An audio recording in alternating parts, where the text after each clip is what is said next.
సాయంకాలం పూట ఆడవారు తలలో మల్లెపూలు పెట్టుకోవటం అనేది ఒక ఆచారంగా వందల సంవత్సరాల నుంచి వస్తుంది.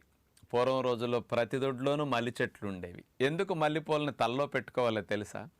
మల్లెపూలు యొక్క వాసన పీల్చటం ద్వారా ఆ పెట్టుకున్న వ్యక్తికి, ఆ చుట్టుపక్కల వ్యక్తికి, లేకపోతే దగ్గరుండే పిల్లలకు కానీ భర్తకు కానీ ఆ వాసన పీల్చటం ద్వారా ముక్కులో ఉండే ఆల్ఫాక్టరీ బల్బ్ ద్వారా ఆ మల్లెపూల వాసన, ఆ సిగ్నల్స్ వెళ్ళి మెదడులో ఎమిగ్డలా, హిపోక్యాంపస్ ఇట్లాంటి సెంటర్స్ని కాస్త అలజడిగా, హైపర్ యాక్టివ్గా, కాస్త ఓవర్గా పనిచేస్తున్న దాన్ని కామ్ డౌన్ చేయటానికి, ముఖ్యంగా ఆలోచనల ఊపు తగ్గి మనకి మెంటల్గా కాస్త ప్రశాంతంగా ఉండటానికి అద్భుతంగా ఉపయోగపడే మెకానిజం ఇందులో ఉంది.